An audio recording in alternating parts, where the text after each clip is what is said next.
Olá e bem-vindo. Hoje a gente vai mergulhar fundo numa história assim de pura sobrevivência. E de desespero também, né? Totalmente. É uma passagem tirada direto do livro de 1 Samuel, capítulo 21. E para essa análise, a gente está se baseando em comentários e notas de duas bíblias de estudo bem detalhadas. Isso. E a nossa missão aqui é, tentar desvendar as escolhas super difíceis de uma figura que todo mundo acha que conhece bem, Davi. Exato. Mas Davi, no momento de crise total. Sim, ele está fugindo para salvar a própria pele. É um retrato de um herói no limite. E o mais legal é que não é só uma história de fuga. A gente vai explorar o que está por baixo disso tudo. Tipo o quê? As regras religiosas que são, digamos, flexionadas pela necessidade, a tensão política que era absurda naquele momento e, o que eu acho mais fascinante, a psicologia de um herói. Um herói que foi do topo ao fundo do poço. Exatamente. E a gente vai ver como as decisões que ele toma nesse pânico todo, acabam ecoando de uma forma bem trágica depois. Certo, então vamos começar a desembrulhar isso. A cena inicial já é super tensa. Muito. Davi chega sozinho na cidade de Nob. Ele vai direto encontrar o sacerdote Aimeleque. E o texto faz questão de dizer que ele chega tremendo. E esse detalhe é tudo. Nossas fontes destacam que isso não é reverência, né? É medo. Medo puro e simples. Medo puro. Ele tá fugindo do rei Saul, que basicamente colocou um alvo nas costas dele. Com certeza. Esse detalhe do temor já coloca a gente direto no estado de pânico em que ele se encontra. E a primeira coisa que ele faz assim que abre a boca... É mentir. É mentir? É verdade. Ele inventa uma história mirabolante de que está numa missão secreta para o rei Saul, que os homens dele vão encontrá-lo depois. Mas por que mentir?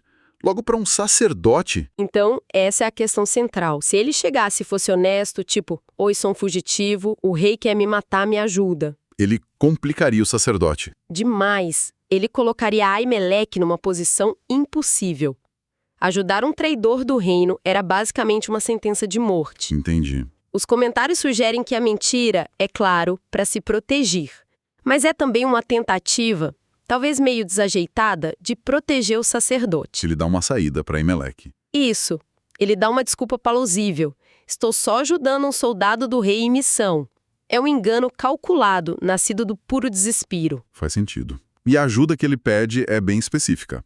Pão e uma arma. Isso. Vamos falar do pão primeiro porque, não era um pão qualquer. Não mesmo. Era o pão sagrado, o pão da proposição. O que era isso exatamente? Esse pão era um símbolo poderosíssimo. Eram 12 pães, um para cada tribo de Israel, que ficavam expostos no lugar santo do tabernáculo. Ah, sim. Eles eram trocados toda semana e a lei era super clara. Só os sacerdotes podiam comer esse pão, era comida consagrada. Fora do alcance de um leigo como Davi. Totalmente fora do alcance. E mesmo assim, Aimeleque considera o pedido. Ele faz uma pergunta, né?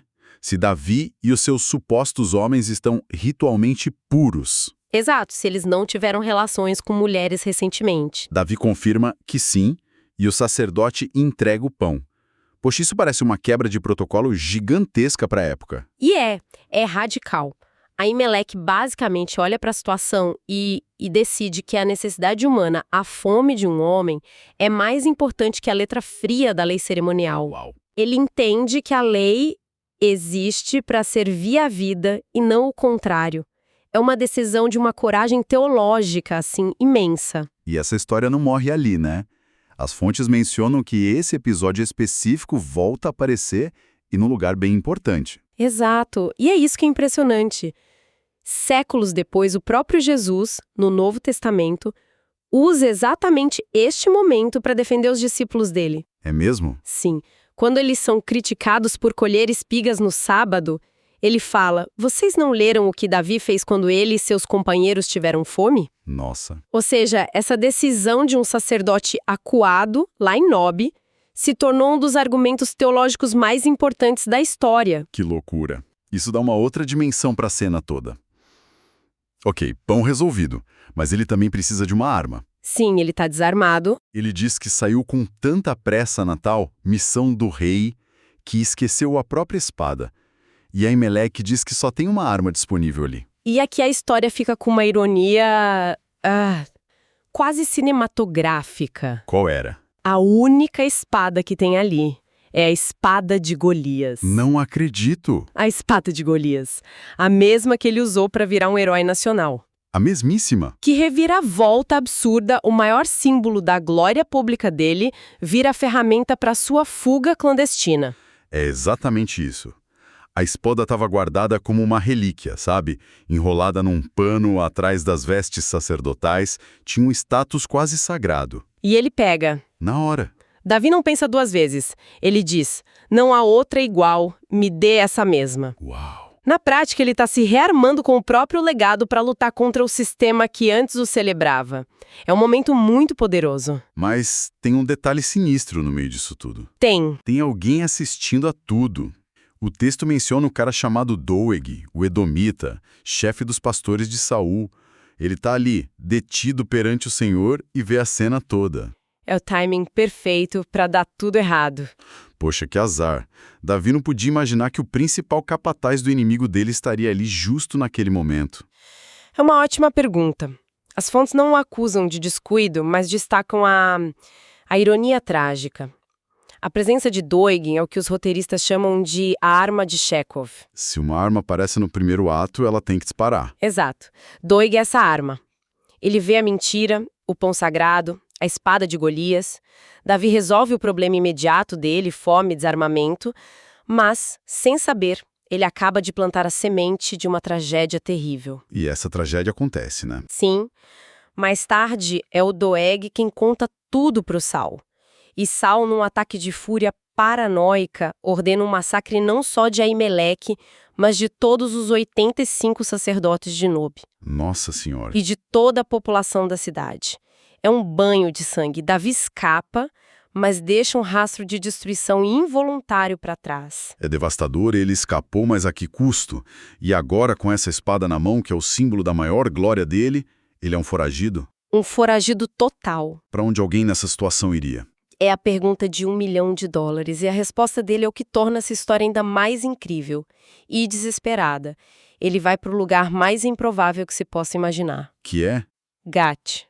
Peraí, Gat, a cidade natal de Golias. A própria. O gigante que ele matou com essa mesma espada que ele provavelmente está carregando. Isso não é só arriscado, é quase suicídio. Parece loucura, né? Mas se a gente conectar isso ao quadro geral do desespero dele, talvez faça um sentido meio distorcido. Qual seria o sentido? Os comentários sugerem que ele deve ter pensado: qual é o último lugar na face da terra onde Saul me procuraria? No coração do território inimigo. Exato. É a tática de se esconder à vista de todos, só que levada ao extremo. Uma aposta de altíssimo risco. Só que o plano dá errado quase que imediatamente, né? Na hora. Ele mal chega e os servos do rei de Gat, um cara chamado Aquis, o reconhecem.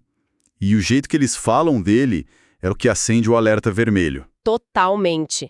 Eles chegam pro rei e dizem: esse não é Davi, o rei da terra? O rei da terra, que força essa expressão. Muita. E continuam: não era para ele que cantavam: Saul matou seus milhares, mas Davi seus 10 milhares? A fama dele, que era seu escudo em Israel, ali se torna seu maior perigo. Eles não o veem como um simples soldado. De jeito nenhum. Para eles, Davi já era o verdadeiro poder em Israel, talvez mais que o próprio Saul. Imagina a cara do rei Aquis ouvindo isso. Pois é. O cara que matou seu maior campeão nacional, o rei da terra, tá agora sozinho dentro dos seus portões. De repente, Davi não é mais um refugiado anônimo. Ele é uma ameaça de Estado. E Davi percebe na hora. Na hora. Ele entende que o plano dele foi um fracasso monumental. E a reação dele a isso é espetacular, de um jeito bizarro. Ele finge que é louco. É impressionante. O texto é bem gráfico. Diz que ele esgaravatava nas portas e deixava a saliva escorrer pela barba. Que cena. Cara, é uma tática de sobrevivência genial, mas ao mesmo tempo super humilhante. Pensa bem, por que isso funcionaria? Não sei. Os comentários explicam que, no mundo antigo, a loucura era vista de formas complicadas. Às vezes, os loucos eram vistos como pessoas tocadas ou amaldiçoadas pelos deuses. Aham. Havia um certo receio supersticioso de fazer mal a eles. Então ele se torna intocável de certa forma. Exato. Ele se transforma, deixa de ser o guerreiro temido para virar uma figura patética, Que ninguém leva a sério. que dá nojo. E era exatamente isso que ele queria. Ele se torna inofensivo aos olhos do rei. E funciona que é uma beleza. O rei Aquis fica revoltado e diz para os servos dele algo como: "Vocês estão vendo que o homem é louco? Por que trouxeram ele para mim?" Ele basicamente fala, já não tenho malucos o suficiente por aqui para ter que aturar esse cara fazendo cena na minha frente. Fora da minha casa. E o expulsam. Uma fuga humilhante, mas eficaz. E é um momento de inversão completa.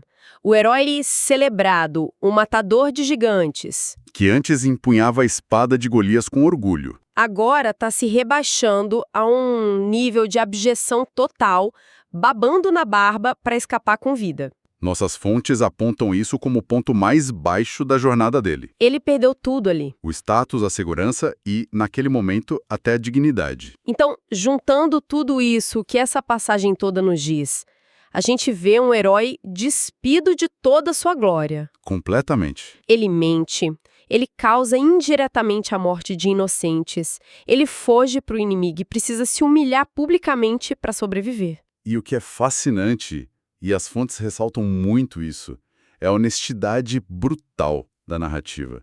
Não tem nenhuma tentativa de passar um pano para as ações de Davi. O texto não julga, não. O texto não diz, ele mentiu, mas foi por um bem maior, ou ele fingiu de louco que vergonha. Nada disso. Só mostra os fatos. Exato. Apresenta os fatos. As ações desesperadas e suas consequências, boas e más. Mostra um ser humano complexo, falho, encurralado numa situação impossível. Isso quebra completamente aquela imagem que a gente, às vezes, tem de heróis bíblicos como figuras perfeitas, sabe? Sim, numa jornada linear e gloriosa até o topo. E não é nada disso. O caminho de Davi até o trono é cheio de desvios, de vales sombrios, de momentos moralmente ambíguos. Que testam o caráter dele de todas as formas possíveis. Exato. E isso, no final, levanta uma questão importante para quem está ouvindo a gente pensar a respeito. Qual seria? Como é que momentos de pressão extrema, de medo real pela própria vida, testam o nosso caráter? Como eles nos forçam a fazer escolhas que não se encaixam naquelas caixinhas fáceis de certo e errado? É uma boa reflexão. Porque as escolhas dele não são heróicas no sentido clássico, né? Não são. São escolhas de sobrevivência. Puramente. Exatamente.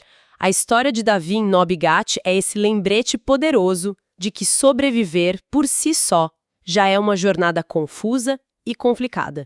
E pode exigir ações que, em tempos de paz e segurança, a gente consideraria impensáveis. Até mesmo para os maiores heróis. Até para eles. A questão que fica no ar é: o que resta de um herói quando tudo que o definia como herói lhe é tirado e só sobra um instinto de viver?